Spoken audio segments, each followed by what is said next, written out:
You know when you walk into a big box store, you see the shelves, the products, the price tags, it all seems pretty straightforward. But behind that familiar scene, there's this whole complex global system. And believe it or not, a surprisingly detailed rulebook that tells you what's really going on. So let's pull back the curtain and decode it. All right, let's start with the question. Think about it. You've got your high-end department stores, your massive warehouse clubs where you buy in bulk, and even the wholesalers that supply your local electronics shop.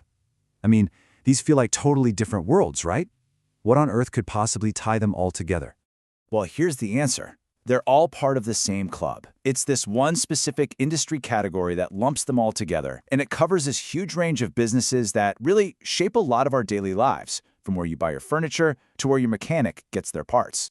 So the official name for this group is Multiline and Specialty Retailers and Distributors, and it has this little code, CG-MR. At its very core, the whole point of this classification is to group together companies whose main job is managing these enormous global supply chains to fill up their physical brick-and-mortar stores with tons of different products. But this is where it gets really important to pay attention to the details. The classification is super specific. See, it includes department stores and warehouse clubs, but it specifically kicks out others, like your local grocery store or a retailer that only sells online. Why? Because they all have their own unique business models, and they get their own separate rulebooks. This one is tailored just for the CGMR crew. All right, so here's our game plan for this explainer. First, we'll look at the rulebook itself. Then we're going to break down how these retail giants have to report on their impact, on the planet, on their own people, and on the protections they give us as customers.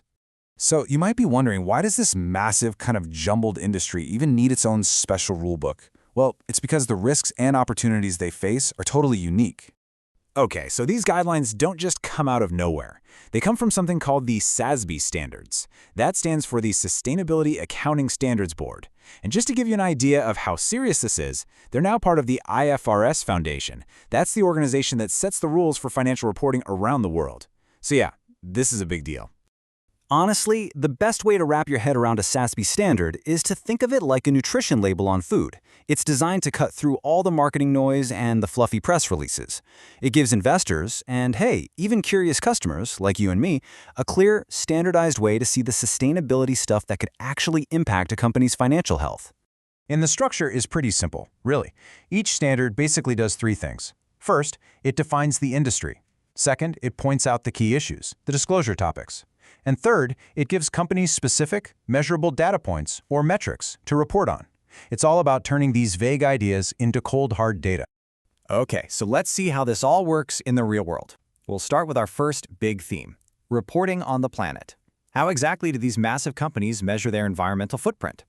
For an industry that's famous for having these gigantic physical stores and running on razor-thin profit margins, energy isn't just some environmental talking point, it's a massive financial issue. So the standard gets right to the point, asking a really simple but absolutely crucial question. How much energy are you actually using to keep the lights on? And companies can't just give a fuzzy answer. Nope.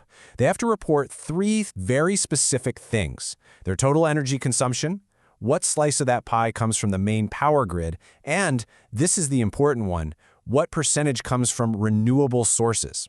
It gives you a really clear, comparable snapshot of their energy diet. All right. Next up, let's talk about people, the human side of this whole equation. This industry employs millions and millions of people. So how does the standard make sure we're getting the real story on the workforce?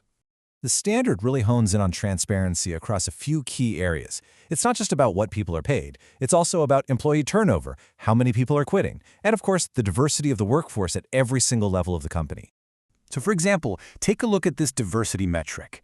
A company has to report the breakdown by gender and ethnicity, but here's the key part. They have to show it for the whole workforce and then separately for management and executive level roles. That data could tell you a whole lot about a company's culture and whether there's a real path for people to move up. But, these numbers are only one piece of the puzzle. The standard also asks a tougher question. What happens when things go wrong? And this creates a direct, undeniable link between how you treat your people and your financial risk. And this metric, wow, this one is powerful. Companies have to disclose the exact dollar amount they've lost from legal battles over things like wage violations.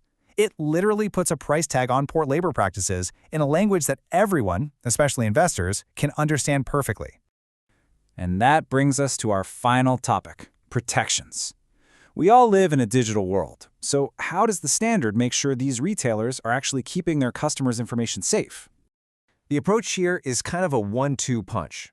First, companies have to describe their game plan for handling data security risks. That's the story part. But then they have to back it up with the cold, hard facts. How many data breaches did you have, and exactly how many customers were affected?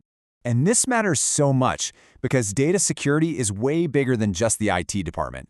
A big breach can absolutely shatter customer trust and do serious damage to a brand's reputation and its value. And in a super competitive industry like this one, that is a massive risk. In the end, all of these different metrics, energy, people, data, they all circle back to financial performance. I mean, the standard itself says it right here. Doing right by your employees isn't just good ethics. It can actually boost your reputation and literally make it cheaper for your company to borrow money. So why did we just go through all this? What's the big takeaway? It's that this standard is an incredibly powerful tool. It takes these big, sometimes fuzzy ideas like corporate responsibility or sustainability, and it translates them into a standardized, data-driven language that anyone can use. Look, if you remember anything, remember this. The CGMR standard creates a common language for this huge sector.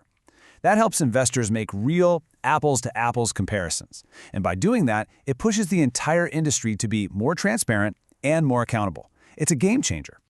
So, I'll leave you with a final thought. The next time you walk through those automatic sliding doors into one of these huge stores, are you going to think a little differently about the complex machine you've just stepped into?